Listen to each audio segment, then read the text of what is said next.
Compromise ചെയ്യാൻ പറ്റാത്ത ഒരു കാര്യം പറയാം.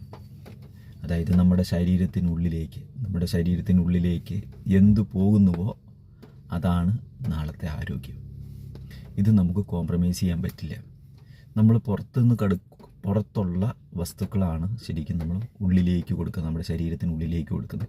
ശരീരത്തിനുള്ളിലേക്ക് എത്തിക്കഴിഞ്ഞാൽ അത് പ്രവർത്തിച്ചാണ് നമുക്ക് നാളത്തേനുള്ള ആരോഗ്യം കിട്ടുന്നത്. അതായത് നമ്മൾ എന്ത് പുറത്തുനിന്ന് കഴിക്കുന്നു അതകത്ത് ചെന്നാൽ അതാണ് ആരോഗ്യം.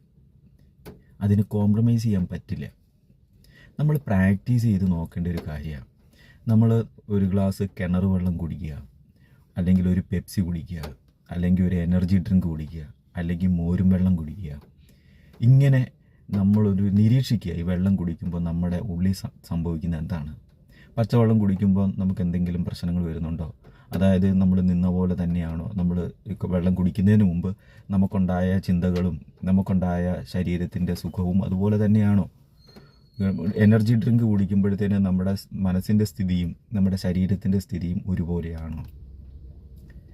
ഇത് നമ്മൾ മനസ്സിലാക്കണം. അപ്പോൾ എനർജി ഡ്രിങ്ക് കുടിക്കുമ്പം നമ്മുടെ ശരീരത്തിന് എന്തെങ്കിലും മാറ്റങ്ങൾ വരുന്നുണ്ട്, അല്ലെങ്കിൽ നമ്മുടെ ചിന്തകൾക്ക് മാറ്റം വരുന്നുണ്ട്. അപ്പോൾ അത് നമ്മളെ സ്റ്റിമുലേറ്റ് ചെയ്യുന്നുണ്ടെന്നുള്ളതാണ് അതിനർത്ഥം. അതായത് നമ്മൾ ബ്രെയിനിലെ സെൽസിൽ ആന്തരിക അവയവങ്ങളിലൂടെ പ്രവർത്തിച്ച് നമ്മുടെ തലയ്ക്കുള്ളിലെത്തി തലയിൽ നിന്ന് സന്ദേശങ്ങളായിട്ട് നമ്മുടെ മനസ്സിലേക്ക് ചിന്താ രൂപത്തിലാണ് ഇത് വരിക. അപ്പോൾ അത് നമ്മളെ ഇൻഫ്ലുവൻസ് ചെയ്യുന്നുണ്ട് ആ ഡ്രിങ്ക്.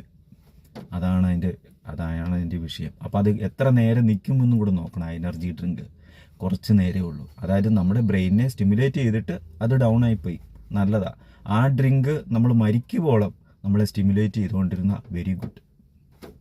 അത് കറക്റ്റ്. അതിന് നമുക്കൊന്നും പറയാനില്ല. നമ്മൾ കുടിക്കുന്ന ആ ഒരൊറ്റ ഡ്രിങ്ക് നമ്മൾ മരണം വരെ നമ്മൾ എനർജി ആയിട്ട് നിന്ന് നല്ല ചിന്തകളൊക്കെ വന്ന് സമൂഹത്തിന് ഗുണപ്രദമാകുന്ന കാര്യങ്ങളൊക്കെ ചെയ്ത് മുന്നോട്ട് പോവുകയാണെങ്കിൽ പെർഫെക്റ്റ് ആണ്. അത് കറക്റ്റായിരിക്കും ആ ഡ്രിങ്ക്. നേരെ മറിച്ച് കുറച്ച് നേരം വന്നു പിന്നെ ഡൗൺ ആവും, പിന്നെ നമ്മൾ ഈ ഡ്രിങ്ക് കുടിക്കണം, പിന്നെയും ഡൗൺ ആവും. അപ്പോൾ ഇതിനർത്ഥം എന്താണ്? കുറച്ച് നേരത്തേന് എന്തോ ഒരു കെമിക്കൽ നമ്മളെ സ്റ്റിമുലേറ്റ് ചെയ്യുന്നുണ്ടെന്നുള്ളതാണ്. ഇത് കണ്ടിന്യൂ പ്രോസസ്സിൽ നടക്കുമ്പോൾ നമ്മുടെ ആമാശയം കേടാകും, നെഫ്രോൺ സിസ്റ്റം കേടാകും, ന്യൂറോൺ സിസ്റ്റം കേടാകും.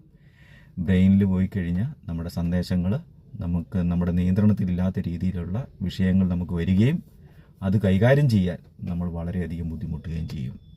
അപ്പം ഇതാണ്, ഉള്ളിലേക്ക് എന്ത് പോകുന്നു അതാണ് നമ്മുടെ ആരോഗ്യം. ഉള്ളിലേക്ക് പോകുന്നത് എന്താകുന്നു അതിൽ കോംപ്രമൈസ് ചെയ്യരുത്. അത് നമുക്ക് ഗുണമുള്ള കാര്യമായിരിക്കണം ഉള്ളിലേക്ക് പോകേണ്ടത്.